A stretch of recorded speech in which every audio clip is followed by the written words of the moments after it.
Papa, shake hands. Shake hand. Kabila. Kabila. Oh, shake hands. Galing. Isa pa, shake hand. Shake hands daw. Eee. Isa pa, kabila. Good boy.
It's been a long day without you, my friend.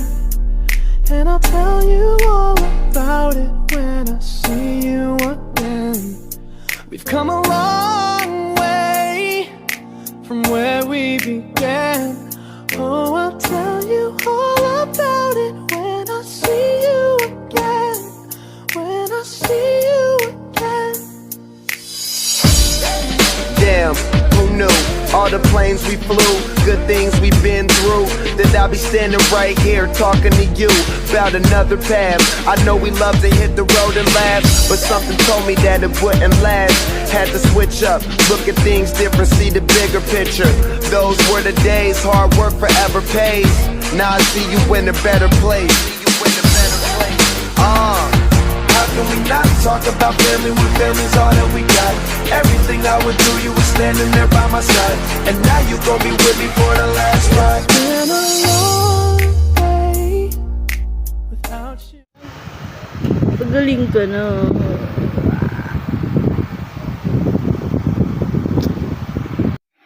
Likat sige.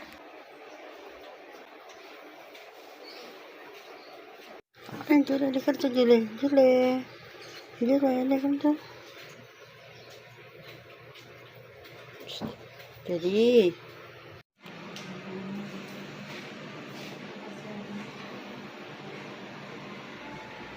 Ay, ginig oh. Dali, utang ginig ka. Dali. Dali.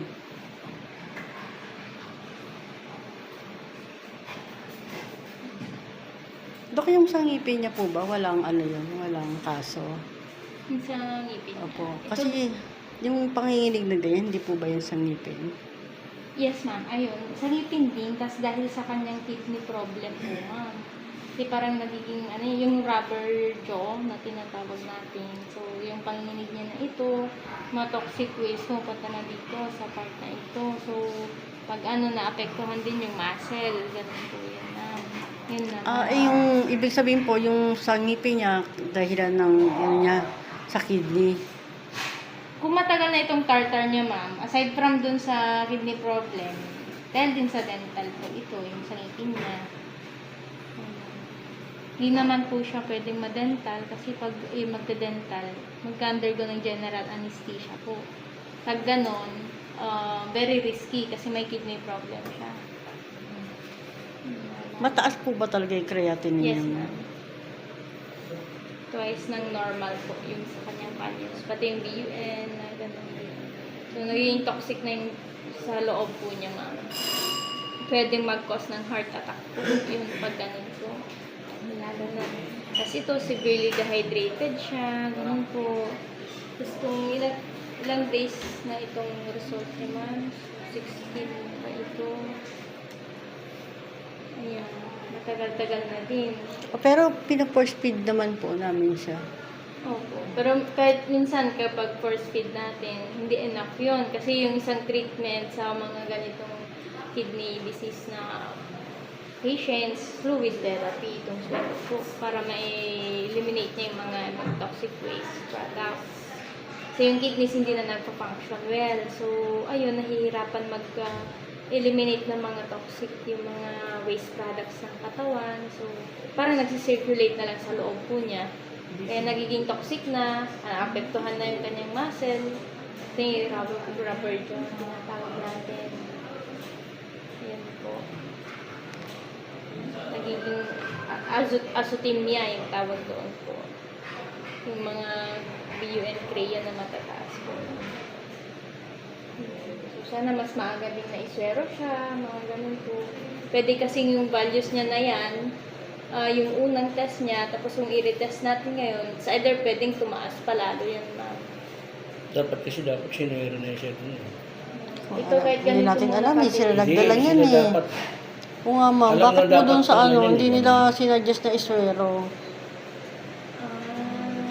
Malakas pa po ba, ma'am? Kumakain pa noon? Hindi na rin po masyado, force feed na rin po siya. Or baka na-suggest, sino pong nagdala ba, ma'am? Yung mga anak ko po ma'am, kasi nawala po kami, nasa probinsya po Baka kami. na-suggest po sa kanila, ma'am. Hindi, wala. Wala Hindi, daw nung po. una kasi kami ang nag-check up. Yan lang ang binigay sa amin. Hindi tayo nagpa-check up nito. ang binigyan Ay, kayo na. pala din dyan. Ngayon, Pero wala sinabi. May sinabi niya kung ano, wala siya sinabi iswero. Sinabi niya lang, May kidney yung problem. kukuha na ng antibiotic. Eh, gabi na nga, tinanong ko kung pwede bukas. Pwede naman ka balikan naman. Ayun, nung araw na yun, umalis kami, yung anak ko na nagkano. Tapos yung amoy ihi na yan, ganyan pa po talaga. Yung muscle niya, okay. Yung mga parang yung toxic waste, pupunta sa, nag-accumulate sa muscle niya. Kaya ganyan. Pero pag yung mga kidney problem, talaga, ibig po sabihin nun, Pero kung nasa end stage na, mas mahirap na natin habulin po. Lalo ang mga stage 4, mga ganun, lalo yung mga ganyan mataas na mga values niya. Minsan, yung iba, yung creatinine niya po yun, parang sa tingin niyo po, nasa end stage na yun. mataas na po na. Yun po. Pero yan, is result pa lang nung ilang days ago na. Pero yung ngayon, baka kasi tumaas pa lalo ngayon. So, mas naging toxic sa loob niya. So, pwedeng tumaas. Ano mga ano yung tatakot? Ano ba parang yung... Kasi pwedeng mag-cause ng heart attack po yung ganito. Nasakit po niya.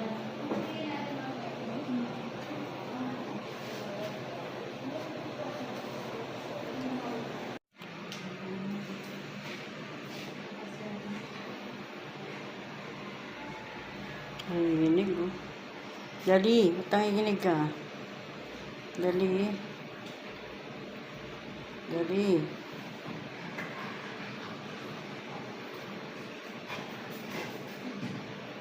Dok, yung sa ngipin niya po ba? Walang ano yun? Walang kaso?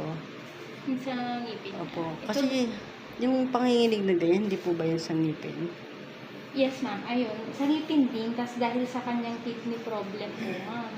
Kasi parang nagiging, yung rubber jaw na tinatawag natin. So, yung panginginig niya na ito, mga toxic waste pupunta na dito sa part na ito. So, pag naapektuhan din yung muscle, ganun po yun, ma'am. Yun na.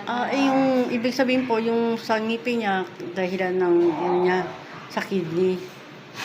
Kung matagal na itong tartar niya, ma'am, aside from dun sa kidney problem, dahil din sa dental po ito, yung sa ngipin niya. Hindi naman po siya pwedeng ma-dental kasi pag magde-dental, mag-undergo ng general anesthesia po. Pag ganon, very risky kasi may kidney problem siya. Mataas po ba talaga yung creatinine Yes, niya? ma'am.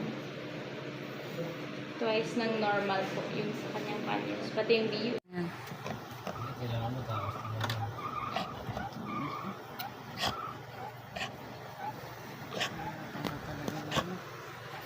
Dali.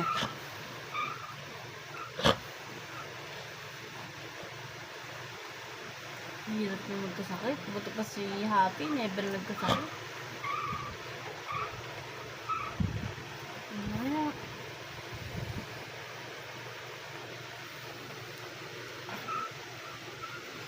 Why you playing games with this old town?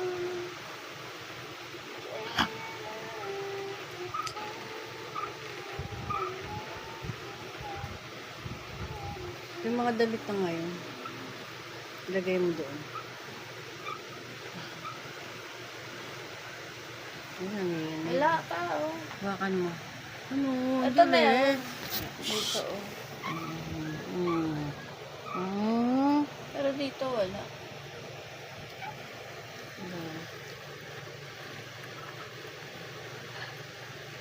Saan yung tissue? Wala sa mga ba?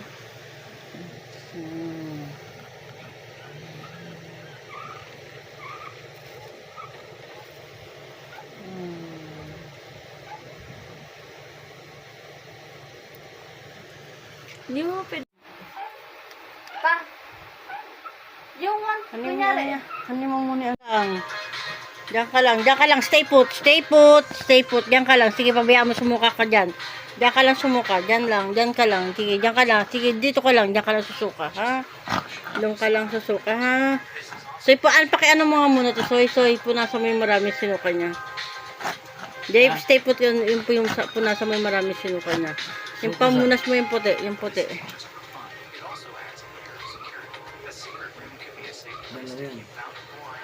yan? Diyan ka na, lie down ka na. Lie down ka na, ha, bebe? Lie down.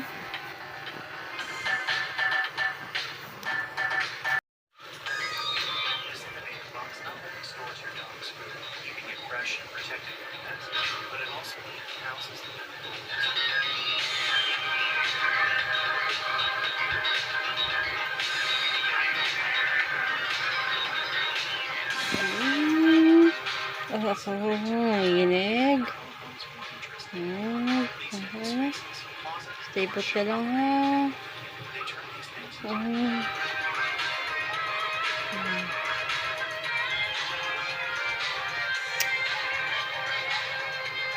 Okay, ha. Okay na. Okay na. Okay na, Julie, bebe. Julie.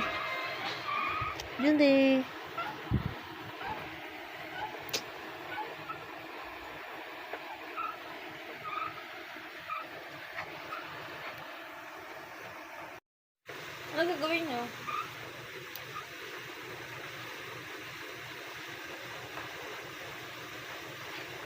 Ano, Julie?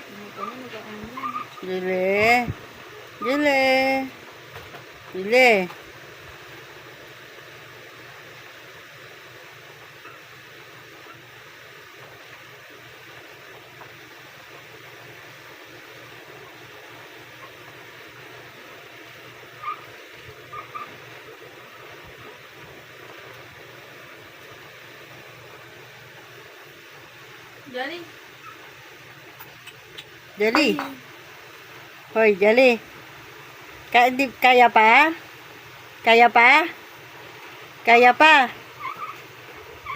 pa yan? Aba, gusto pang mabuhay.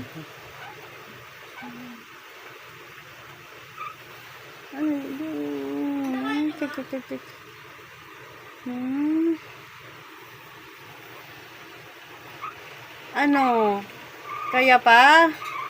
Kaya pa daw, eh. Baka nasasaktan niya, sir.